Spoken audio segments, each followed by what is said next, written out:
Good morning friends, GK shorts 24 में आप सभी का स्वागत है। और आज मैं आपके लिए लेकर आई हूँ जीके के कुछ क्वेश्चन जो कि है 2019 में पूछे गए जेबीटी टैट के क्वेश्चन पेपर से। तो let's start with the first question. हमारे पास पहला क्वेश्चन है, पीलिया रोग किस अंग से संबंधित है। जो पीलिया रोग है उसके लिए जो हमारे पास ऑप्शन दिए गए हैं वो है दिल से, यकृत से, गुर्दे से और फेफड़े से। तो जो सही उत्तर है इसका वो है यकृत से, लिवर। अगला प्रश्न है हमारे पास, डायलिसिस किस से संबंधित है। तो जो डायलिसिस है वो संबंधित है आपका गुर्दे से, किडनी से। और इसको लर्न करने की मैं आपको बता देती हूँ कि जो हमारे प्रेमानंद महाराज जी हैं उनको भी किडनी की प्रॉब्लम है और वो भी डायलिसिस पर जाते रहते हैं। तो ये एक शॉर्टकट है इसको लर्न करने का। अगला हमारे पास जो प्रश्न है वो है, भारतीय राष्ट्रीय झंडे की लंबाई और चौड़ाई का अनुपात क्या है। इसका जो सही उत्तर है वो है 3:2। अगला प्रश्न है हमारे पास, अर्थशास्त्र का लेखक कौन है। ऑप्शन में हमारे पास मेगास्थनीज, एडम स्मिथ, कौटिल्य, चंद्रगुप्त। तो जो हमारे पास सही आंसर है वो है कौटिल्य। और अगर हमारे पास ऑप्शन में विष्णुगुप्त या फिर चाणक्य भी आए तो वो भी बिल्कुल सही उत्तर होगा, क्योंकि जो चाणक्य के दो अदर नाम हैं वो है कौटिल्य और विष्णुगुप्त। अगला प्रश्न है हमारे पास, भारत की राजधानी को कलकत्ता से दिल्ली कब लाया गया था। ऑप्शन है हमारे पास 1910 में, 1912 में, 1911 में या 1913 में। तो जो हमारे पास सही उत्तर है वो है 1911 में। अगला प्रश्न है जो हमारे पास वो है, भारतीय संविधान का जनक किसे कहा जाता है। ऑप्शन है हमारे पास डॉक्टर राजेंद्र प्रसाद, जवाहरलाल नेहरू, डॉक्टर भीमराव अंबेडकर या फिर डॉक्टर ए.के. मुंशी। तो जो इसका सही उत्तर है वो है डॉक्टर भीमराव अंबेडकर। अगला प्रश्न जो है हमारे पास वो है, चंद्रमा पृथ्वी की एक परिक्रमा करने में कितना समय लेता है। ऑप्शन है हमारे पास 27 दिन 8 घंटे, 24 घंटे, तीसरा है 30 दिन 8 घंटे या फिर 24 दिन 7 घंटे। तो जो हमारे पास राइट आंसर वो है 27 दिन 8 घंटे और 43 मिनट। तो ऑप्शन ए जो है वो बिल्कुल सही है। अगला प्रश्न है हमारे पास, अम्लीय वर्षा का मुख्य घटक क्या है। अम्लीय वर्षा का मुख्य घटक, इसके जो ऑप्शन है हमारे पास दिए हुए हैं वो है सल्फर डाइऑक्साइड, कार्बन, ऑक्सीजन या फिर आयरन।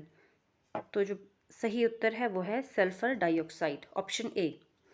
अगला प्रश्न है हमारे पास, हिमाचल प्रदेश की सबसे लंबी नदी कौन सी है। ये प्रश्न जो है काफ़ी बार परीक्षा में पूछा जाता है और ये सभी को अब याद ही हो जाना चाहिए, वो है नदी सतलुज। अगला प्रश्न है हमारे पास, महात्मा बुद्ध का जन्म कहाँ और किस स्थान पर हुआ था। ये हुआ था लुम्बिनी में और ये है अब नेपाल में। अगला प्रश्न है हमारे पास, वास्को डी गामा भारत में कब पहुंचा। वास्को डी गामा जो है भारत में पहुंचे थे 1498 में।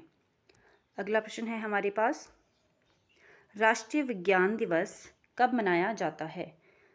ऑप्शन है हमारे पास 25 फरवरी, 28 फरवरी, 26 फरवरी या फिर 24 फरवरी। तो जो राष्ट्रीय विज्ञान दिवस है वो मनाया जाता है हमारे पास 28 फरवरी। और इसी के साथ जो अंतर्राष्ट्रीय विज्ञान दिवस है वो मनाया जाता है हमारे पास, जो नेशनल साइंस डे है वो मनाया जाता है हमारे पास 10 नवंबर। ठीक है। अगला हमारे पास जो प्रश्न है वो है, दक्षिण गंगोत्री क्या है। दक्षिण गंगोत्री ऑप्शन में दिया है नदी है, डैम है, शोध केंद्र है या फिर मिसाइल है। तो जो दक्षिण गंगोत्री है वो है एक नदी और इसे गोदावरी भी कहा जाता है। अगला प्रश्न है हमारे पास, आकाश में इंद्रधनुष के वर्णों का क्रम क्या है। ऑप्शन हमारे पास दिए हैं, तो जो इसका राइट आंसर है वो है option D, VIBGYOR, option D. अगला प्रश्न है हमारे पास, ओणम किस राज्य का त्यौहार है। तो जो ओणम है वो है हमारे पास केरल का त्यौहार। अगला प्रश्न है हमारे पास, हिमाचल के किस खिलाड़ी को पद्मश्री पुरस्कार मिला? पद्मश्री पुरस्कार मिला था 2016 में। ये मिला था हमारे अजय ठाकुर को, जो कि है नालागढ़ से। अगला प्रश्न है हमारे पास, नीली क्रांति किससे संबंधित है? नीली क्रांति जो है ये संबंधित है मछली से, और इसको लर्न करने का सबसे अच्छा तरीका है जो नीला क्या होता है हमारे पास? पानी, और पानी में कौन रहती है? मछली।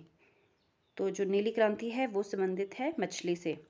अगला प्रश्न है हमारे पास, भारत में रेल सेवा कब आरंभ हुई? भारत में जो रेल सेवा है वो आरंभ हुई थी 1853 में। Option C is the right answer. और जो इसकी कंप्लीट जो इसकी डेट है वो है 16 अप्रैल 1853, और ये चली थी रेलगाड़ी मुंबई से थाने। अगला प्रश्न है हमारे पास, कांगड़ा का प्राचीन नाम क्या था? प्राचीन नाम जो कांगड़ा का था उसे कहा जाता था नगरकोट। अगला प्रश्न है, हिमाचल को पूर्ण राज्य का दर्जा कब मिला? हिमाचल को पूर्ण राज्य का दर्जा जो मिला था वो मिला था 25 जनवरी 1971। Option D will be right answer. और इसी के साथ जो है हमारा जीके का जो सेक्शन है वो ख़त्म होता है। और अगर आपको ये वीडियो इन्फॉर्मेटिव लगी हो तो प्लीज़ मेरे चैनल को लाइक, शेयर एंड सब्सक्राइब कीजिएगा। और इसी के साथ मैं नेक्स्ट वीडियो जो आपके लिए अपलोड करने वाली हूँ वो है आपकी साइकोलॉजी सेक्शन, जो 2019 में आपके प्रश्न पूछे गए थे। तो इसी के साथ चैनल को लाइक, शेयर और सब्सक्राइब कीजिए। Thank you.